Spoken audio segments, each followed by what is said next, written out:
Hey guys, how you doing? My name is Lena and welcome back to another video. So today we're going to talk about 5-star predictions. Again, I did this one last year and we can call it like a success, maybe. So let me just make a little recap. Last time I had 6 books here and I got 7 Eves, which I gave 5 stars indeed. Then we have The Last Mile in Thunder City, which I gave 4 stars. Assassin's Apprentice, which I also gave 4 stars. Diamantine, which I gave 4.5 stars. The Thousand Names, which I gave 4 stars. And The Three-Body Problem, which I gave 4.5 stars. By the way, we are not going to talk about The Three-Body Problem. Well, she's in lieu again anymore in this channel because I don't want to support this guy anymore. So that's the last time that we're going to talk about that. I'm pretty sure that we can call this a success. So I'm still quite curious about my judgment, you know, because I always buy books that they're going to be 5 or at least 4 stars, basically. So I have here 5 books.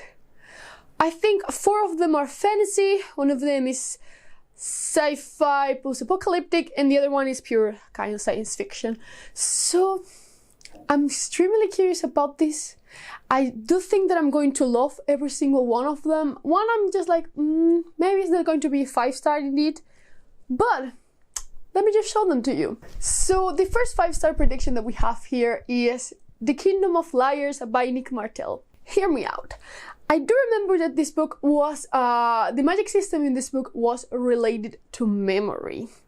And that is a subject that I love. I love everything related to memory. I think it's always such a cool concept. This is attracting my attention so bad.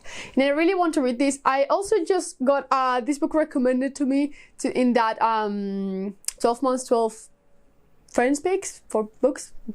Yeah, this thing. So I just got this recommended and I have a feeling, I've also only heard good things about it. So in this one we basically follow Michael, and his family was basically exiled after his father basically killed the son of the king, something like that. Is it a king? Yeah, the king's 9-year-old son. So now Michael is coming back into this kingdom, and maybe not everything was as it seems with the death of the king's son. And I think that's going to be so good. I don't know why, but I just have this great feeling about this book. And as I told you, the memory thing, I love that type of concept. So book number 2 is a science fiction book by an author that I decide that I'm going to read everything about. This is Starfish by Peter Watts, and this cover I don't really like, if I'm being honest. But I loved Blindside by the same author. I also read Ecopraxia, which I didn't really love, but Blindside was one of those books, like those books. It's also one of my all-time favorite science fiction books now. So I have like super high expectations for this one. Apparently this one is very, very rooted on real science.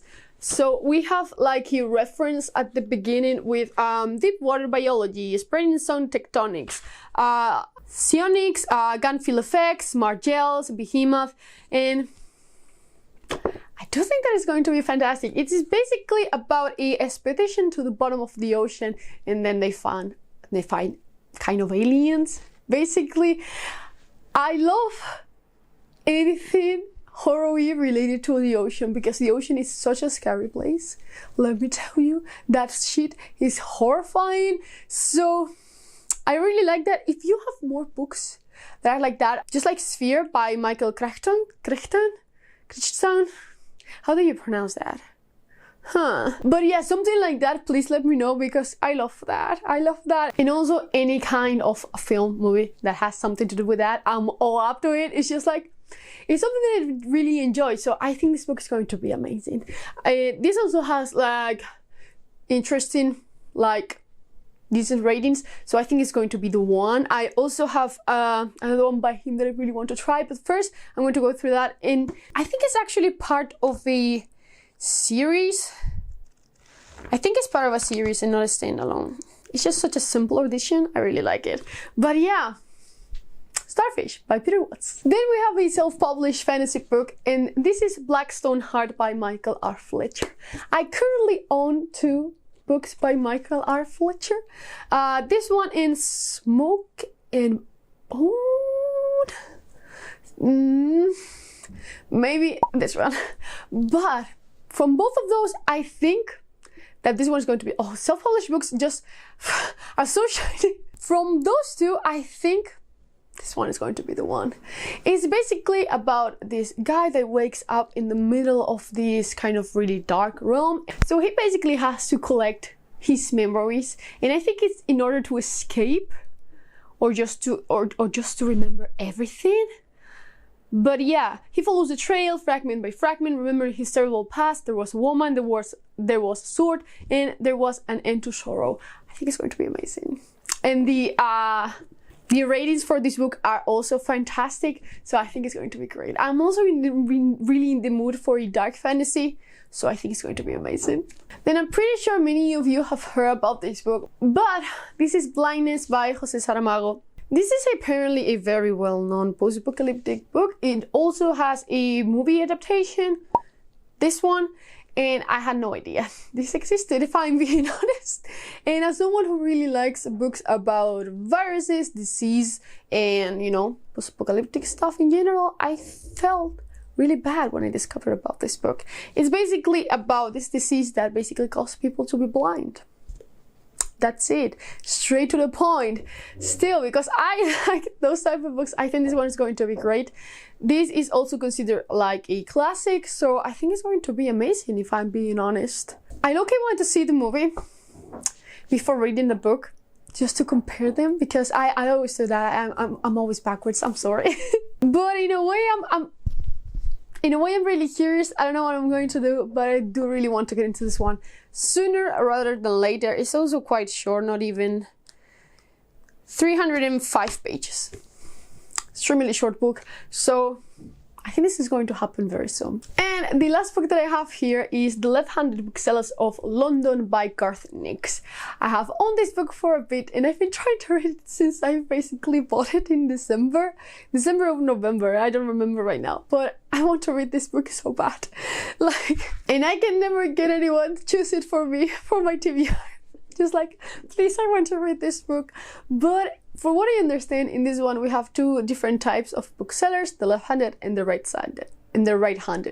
The left-handed are basically the warriors, I think, and the right-handed are just like the smarts. I don't know if it might be backwards. I'm not exactly sure, but they are basically kind of the police force of the old world when it connects with the actual world. It sounds so good. It sounds so good. I have also never read anything by Garth Nix. I do really want to read Sabriel. I could actually include Sabriel in this video, probably. But still, I do really want to get into this one. There's also a guy named Merlin, you know. Can I read this, please? I just really want to read this ASAP. It would make me so happy. So that's basically all. Look at this super short, nice video. It's been so long since I recorded a video under 15 minutes. Yeah, this has never happened before.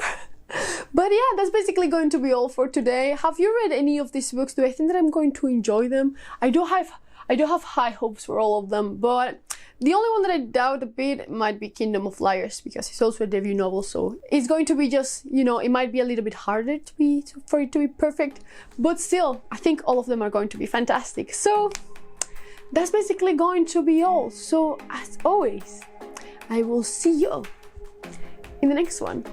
Bye!